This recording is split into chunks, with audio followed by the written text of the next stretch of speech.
Six Human Needs atau 6 kebutuhan manusia, 6 kebutuhan manusia modern. Anthony Robbins memperkenalkan sebuah konsep yang menarik, yaitu Six Human Needs. Di sini dia mengkategorikan ada 6 kebutuhan dasar manusia. Ingat, ini adalah kebutuhan, bukan keinginan. Artinya orang memang membutuhkan hal ini. Dan menariknya, tiap orang membutuhkan hal yang berbeda di periode tertentu.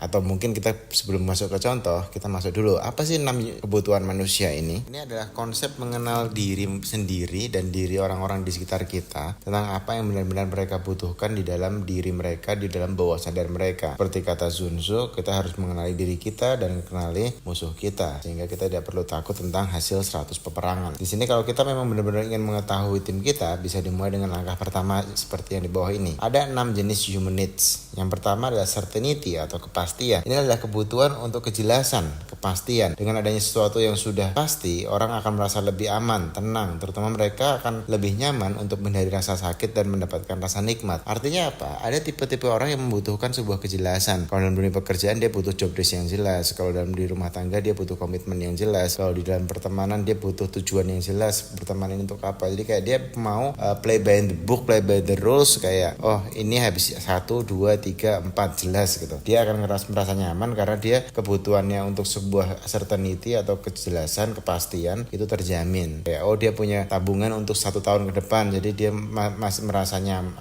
aman, merasa tenang karena dia sudah bisa mengcover hidupnya jelas bahwa aku nggak perlu khawatir bayar kontrakan misalnya atau bayar biaya hidup dan seterusnya. Nomor 2, uncertainty atau variasi. Ada tipe orang juga yang membutuhkan variasi atau ketidakpastian. Ketika semuanya terlalu jelas dan bisa diprediksi, orang tersebut akan merasa bosan. Mereka menginginkan perubahan dan juga hal berbeda dari waktu ke waktu. Ada tipe orang yang membutuhkan ini, kayak dia nggak suka kalau kerjaannya monoton, nggak suka kalau kerjanya itu aja, ke orangnya ketemu orang lainnya itu terus ngelakuinnya gitu lagi gitu. Dia pengen ada yang baru, ada yang beda, ada yang seru gitu, ada sesuatu yang membuat dia semangat karena ada variasi tersebut. Nomor 3 adalah significance. Ini adalah kebutuhan untuk orang merasa spesial, merasa berbeda, unik, dianggap penting. Recognition menjadi kata kunci untuk kebutuhan ini. Orang tipe ini ingin merasa dihargai dan dipandang dengan baik. Jadi mereka merasa bahwa keberadaannya itu perlu diakui gitu, kok dia ingin dianggap orang penting gitu. Dan ini ada orang-orang dengan tipe kebutuhan ini, significance. Yang keempat adalah connection and love. Manusia membutuhkan koneksi, hubungan dan relasi dengan manusia lainnya. Cinta dan kasih sayang juga ada sesuatu yang dibutuhkan manusia. Keterikatan, kesamaan ataupun perkumpulan juga membuat manusia lebih bahagia. Jadi di tipe orang yang ini adalah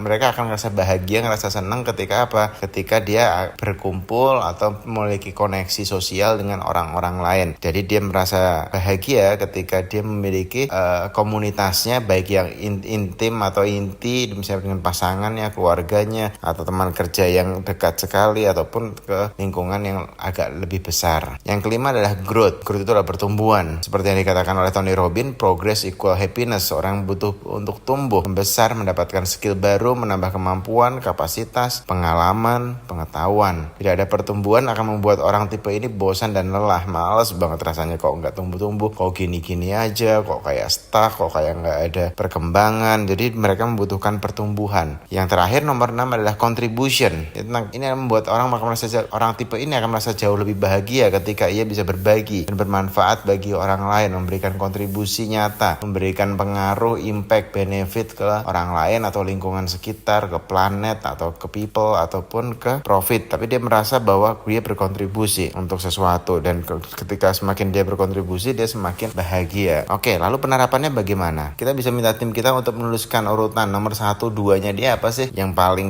buat dia itu apa nomor 1 sama 2-nya? Yang paling mencerminkan dirinya. Kemudian kita ambil kita jadi tahu gitu dari 2 itu, berarti dia itu. Minta dia menjelaskannya dengan detail, apa definisi dia untuk 2 prioritas tersebut. Semakin detail tim kita menjelaskan, kita akan semakin paham apa yang benar-benar dia butuhkan. Setelah itu Anda bisa lebih pas untuk motivasi dia sesuai yang dia butuhkan, termasuk juga dalam pemberian job desk dan juga fasilitas di kantor. Ada orang yang senangnya kerjanya sistematis, ada orang yang senang kerjanya monoton, ada yang gila pencapaian, ada yang pengen berbagi, ada yang senang ketemu orang. Biasanya semua ngaruh dengan 6 human needs di atas. Jadi kenali tim Anda agar Anda bisa mengarahkan mereka jauh lebih baik dan memberikan job desk yang sesuai untuk memenuhi kebutuhan mendasar mereka. Mereka akan jauh lebih bahagia ketika kebutuhannya tercukupi. Jadi jangan sampai kita salah. Dia mungkin butuhnya adalah kepastian, tapi kita kasih kerjaan yang gonta-ganti lagi, perubahan lagi dan seterusnya. Atau dia sukanya perubahan tapi kita harus diemin dia di satu posisi posisi yang sama bertahun-tahun, gak ada pergantian, gak ada perubahan. Jadi kenali lagi tim Anda, selamat mencoba.